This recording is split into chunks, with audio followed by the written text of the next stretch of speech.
Hi everyone. You're sort of getting me at an interesting moment. Um, as you can see, if you look to whatever side this is, my left, you can see that I have a carpenter in here. And as we proceed today, this room is going to change into a study, I guess you'd call it. That is, it's going to have bookshelves on at least three sides, and so you'll see this transformation. I haven't quite decided whether I want a bookshelf behind me, but as I'm looking at what they look like, I think I will. Okay, down to business. What I want to do here is something that I had not planned on doing, but the more I thought about it, the more that I look at the course, the more convinced I am that we need to return to the cave, because the whole course started with the cave as an expression of a philosophical idea, or philosophical ideas that were in some way related to, in an unspecified way, because we really didn't get into that, because it's complicated, of course, to art. So what I want to say now is this. In many ways, if we just look at philosophy, the cave represents and communicates very well, one form of philosophy in the Western European countries, and that kind of reduces to four major points. And we talked about them before, so I don't think I have to. We talked about them in some detail. So I don't think we really have to do too much there. But let me walk you through really quickly in 5 minutes, and then we'll pick up where we left off. And I want to make a point about the various media that we've studied since week 2 of the course. Okay, let me get into this, because as I say, I really, really like to keep these videos to under 10 minutes if I can, definitely under 15. Okay, here we go. Now, the cave offers really 4 perspectives, all of which are really complicated and really subtle and lined in and out of the whole fabric of Western civilization. So, what we're doing here, we're compressing 2,500 years and tens of thousands, millions of books and hundreds of thousands of writers and thinkers into a very small space. And that's one of the glories of philosophy and of this kind of thinking, that Plato's not really trying to prove, he's trying to show. And he knows the difference. He knows that it's not a mathematical proof. Plato was a fantastic, very gifted. By the way, Kevin, your work does not bother us. Okay. So just let me know. They know that you're here. It's not live anyway, so I can always stop it. Okay, class. As I said, this is a special treat for everyone. Okay. So what I was saying is that Plato's not trying to prove anything. He was a mathematician. He knew what a mathematical proof and mathematical reasoning are. So the 4 levels are, first of all, what he's saying is that human life, most of the time, remember, he calls it the human condition. Most of the time, and for the most part, is a matter of error, prejudice, convention, misunderstanding, confusion, and blindness in all the senses of the word. And he kind of leaves it at that for us to reflect. And I left it at that as well. I would never say that that's true or false, but it's someone making commentary on what human life is. As students, what I want you to do is think about it. To what extent is it totally true? To what extent is it partially true? To what extent is he saying things that no one is really willing to confess or admit? It's sort of at that point the ball is in your court. That's why it's so cool to be a student. It's up to you to think about it. No one expects you to have a definitive response, but do think about it. Okay, that's one. The next step is easier, because that's the transition from the bottom of the cave out of the cave. And there's two main points here. That one is, first of all, 3 points, I guess. First of all, not many people know that. We might have to stop. But that's okay. We'll just bear with this. Kevin, please don't worry about us. Okay, just do your work. Most people, most of the time, don't do that. Secondly, that it's arduous and difficult. Number 3, that it's gradual. Now, the point that I want to make here is Plato makes it sound unpleasant. And that's another thing that I want you to think about. That is the transformation, is education, is growth unpleasant? Okay, I'm going to stop because of the saw and do other things, but I'll come back to this. Okay, so that's the issue. Out of the cave. Hey everyone, thank you for your patience and indulgence here. Let's see how far I can get this time. I won't do this again. Next time I'll wait till he's done. But it's all kind of an interesting part in a very productive day for me. Okay, so what we were saying last time is that the transition from an insecure, erroneous, prejudiced, conventional, blind world to something else comes, from education. And as we were saying, Plato is showing that education as progressive, not in the sense of liberal, but taking place little by little, number 1. Number 2, being extremely difficult. And thirdly, I didn't use the word, but basically this is what he's saying, is elitist. That is to say, one person escapes. And we can talk a lot about that.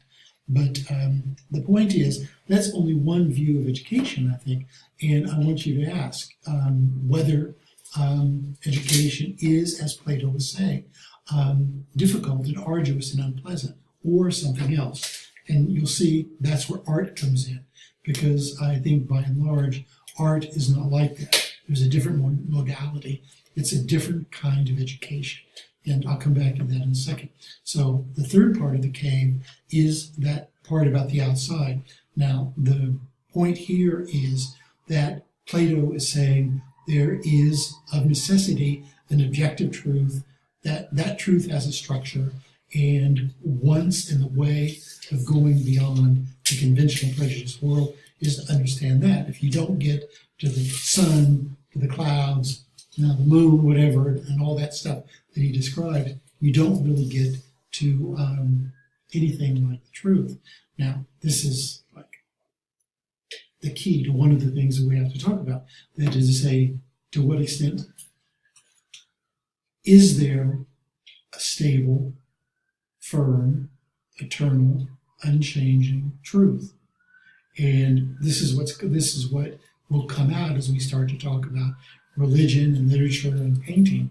That is to say, whether or not there are firm and obvious and demonstrable truths in that. We'll come back to that in a second. Okay, so that's stage 3. Stage 4 is that moment that's very important, when the enlightened person, the person who's seen stable, unchanging truth, comes back to communicate that knowledge to other people who've not been there, who've not seen that, who've not had that experience. And what Plato shows us is, hold on everyone, I'm back on duty. The carpenter who is doing a wonderful job is gone now, so we can settle in. Okay, so what we were saying is Plato, the philosopher, not the artist, is telling us that there is not only a built-in conflict between the mass of men and the people who know, but the mass of men, the prejudiced people, the people who live this sheltered, conventional life, will resist and resist to the death, and will kill the person who's trying to bring them the truth or release them. And you see how, as we were saying earlier in the course, this relates to, I'm checking the time here. This relates to Socrates, it relates to Jesus, it relates to, of course, many other people, it relates to Dr. King, because all those people experience this tremendous conflict between the free and the unfree. And see, Plato is being very demanding and very rigorous here and basically saying that this conflict has to happen, but in most cases, the conflict is going to lead to not just quarrels and most certainly no resolutions, but at least the desire to kill the bearer of the truth. Now, okay, what I might maintain here is, whereas that might be true, what Plato is showing us might be true for a philosopher, for a theologian, for a politician, but for a painter, for a musician, for a literary person, for a poet, it's not necessarily so true, because let's do musicians. The musician is trying to touch people with the music and make contact with the music. He's not trying to convince anyone to do it his way. He's not trying, he hopes that people will appreciate the music, but it's not like a battle of the wills. And so I think that's not an accident. And I think the reason for that is art is primarily different. It's sort of accessing humans from a different point of view, from a different vantage point at a certain level. And that's one of the things that, as we're concluding the course, or we're starting to conclude the course, that I want you to think about it.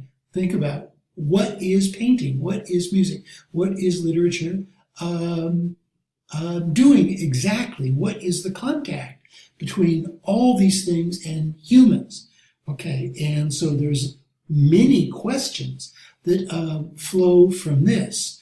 And because once one starts to work at the connection and the contact between the musician, the painter, the playwright, and the audience, one also has to ask questions about who we are and how we function and how we feel and how we think.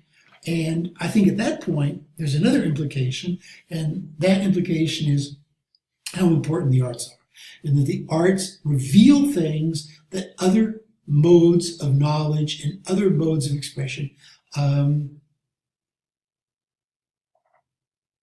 don't reveal and can't communicate at quite the same level and with quite the same depth. Thus, I think this is one of the reasons why, basically all people love music, because the contact is so deep, and why people become so absorbed in music and so absorbed in films, if they like films. And once again, there's a real difference between, once again, philosophy, politics. Religion is odd because it has elements of both. It has elements of art, it has elements of spirituality, and it also has elements of science, in the sense that the role of religion is to explain and demonstrate and prove a certain point of view. And this is, I think, where the controversy comes in, and where the connection is different from that of a musician. Okay, as you can see, this is a really complicated question. I'm sorry we got interrupted. I'm on my 14th minute here. I usually don't like to get these so long, but I think sometimes it's good that we kind of, that I have time to talk to you like this. Okay, I'm going to stop so I don't get cut off here. Thank you very much for your patience, and I'll try to keep the carpenter under control next time. But I hope you appreciate it. I mean, it's a big day. It's a big day for this house. I mean, you see the building of a philosophical area here. So thanks very much.